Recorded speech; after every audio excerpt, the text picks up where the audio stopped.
Welcome to Kindle Love Stories Book Club again. And today we are talking about the wonderful Amazon Breakthrough Novel Award winner for 2013 in the romance category, A Man Above Reproach by Evelyn Pryce. I love this book. And today we are at the Westgate Hotel in San Diego, California, which is a beautiful historical hotel in the Gaslamp district of San Diego, which is appropriate because this fabulous book is a historical romance. It's a Regency romance set in 1830s London. So ladies, let's kick it off. Let's talk about this fabulous book. I love this book. Love it. Loved it. Love it. Yes. You felt right into it. Boom, loved it from page one. Yeah. All right, the first thing I want to talk about is our fabulous heroine, Josephine Grant. AKA Blue. Or Annalise. Right. Okay, so what kind of a woman is this? This woman plays piano. This woman owns a bookshop. This woman writes a book. She is beyond her time Yes. in so many ways. Yeah. But I just thought that she also respected the class system and the way that they did things. She protected the status quo, but she also fought it at the same time. Yeah. It's like she wanted to expose all the wrongs, and it was a beautiful character. I love her. So brave. I fell So in love brave. with her.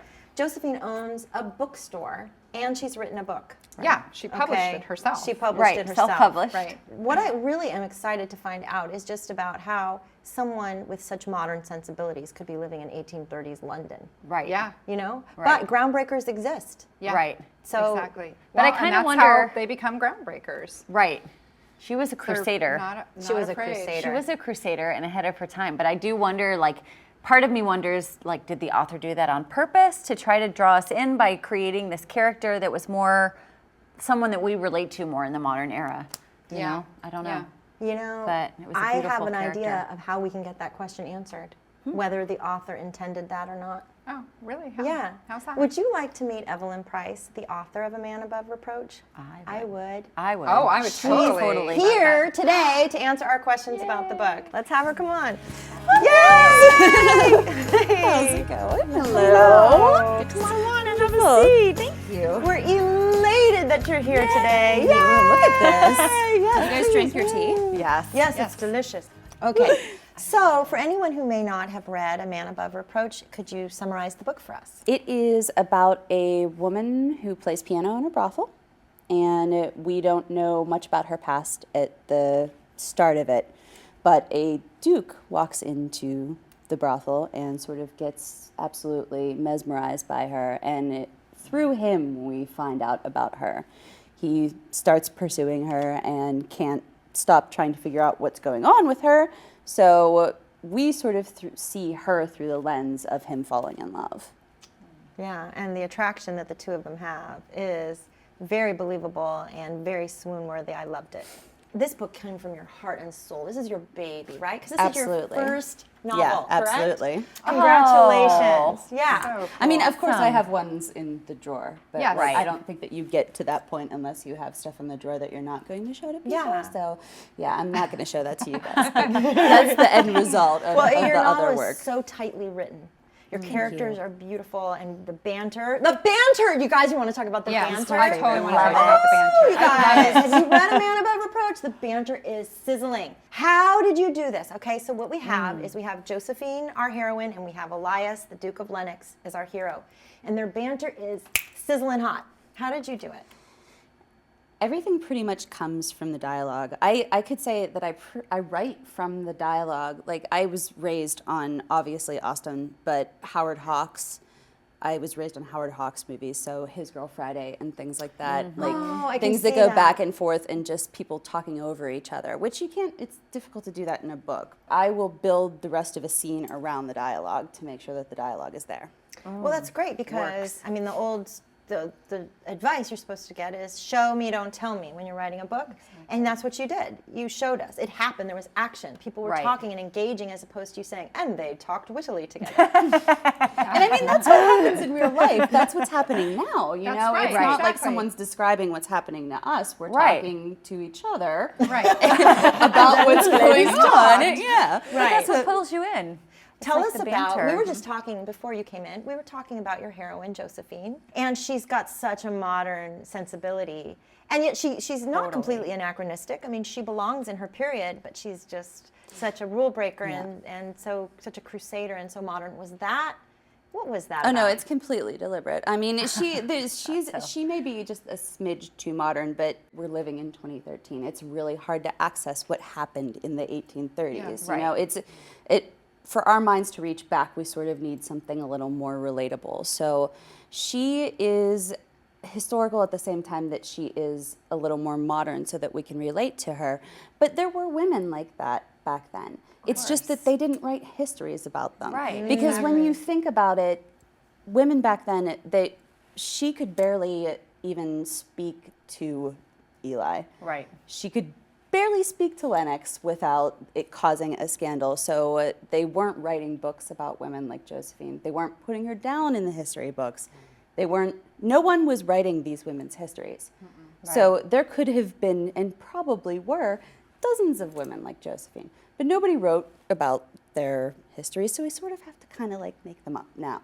Tell me about one thing I personally found really interesting about the book is, and it took me by surprise, is that your heat level was much higher than what I would have expected in a historical. Oh, really? Well, I mean, what do I know? But I'm just saying, like, No, but in a good way. In a beautiful way. I'm not Right, 'cause criticizing it. it's I'm hot. saying that I'm reading it. It's at a certain time, so I've read a lot of Jane Austen, and I'm thinking, it's Oh, a gosh, big deal for them yeah. even to go, hello. Yeah, oh, that's true. I touched your wrist. That's true, but So I'm saying we're doing things that are pretty modern, and I won't give it away, but Oh, it's yeah. pretty modern stuff. Yeah, it's stuff that people especially really at do. the end.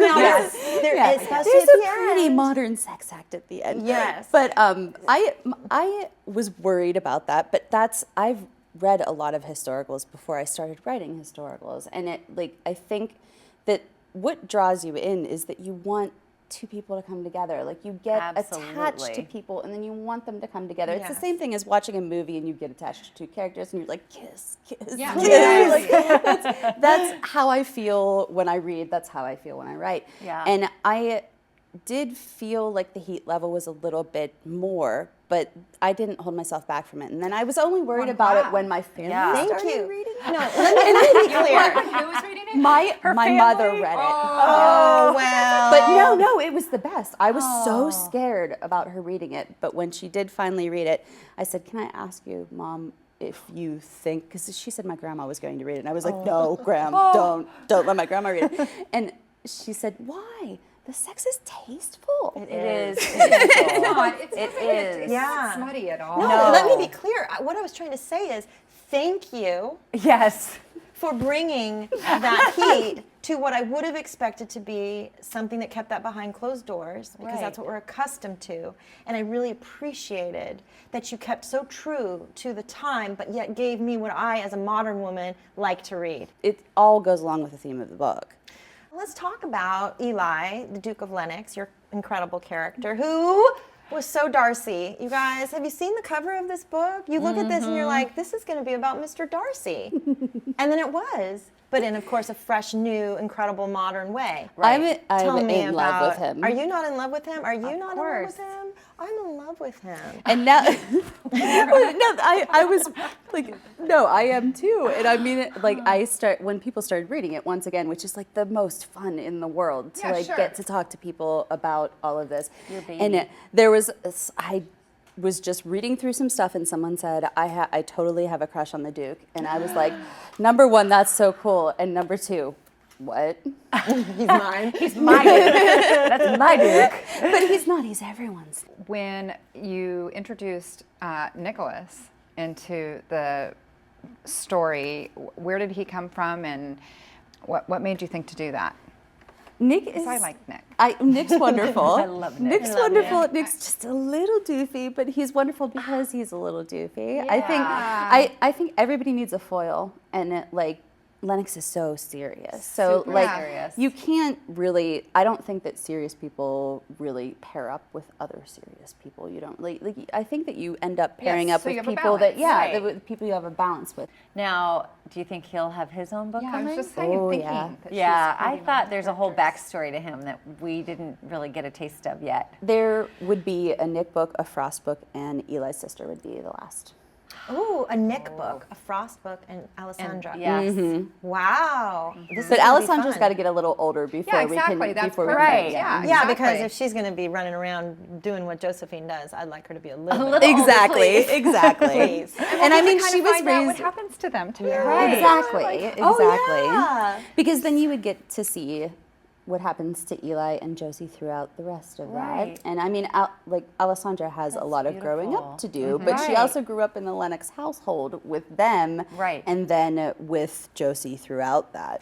So that was another fabulous book club discussion, this time about A Man Above Reproach by Evelyn Pryce. But the amazing thing was this was the first time we got to talk to the author. Thank you so much, Evelyn Pryce, Thank you for having joining me. us. Thank you guys so much. It Oh, was such a wonderful. treat. Thank Such you. a treat. I know. Absolutely, Thank you. thank You're you. amazing. We love you. We love your book, and we're so happy for you to win the Amazon Breakthrough Novel Award. Thank you Congratulations. so much. Thank you. Thank you to all of you for watching, and make sure you go to Kindle Love Stories Facebook page and tell us what you think about A Man Above Reproach.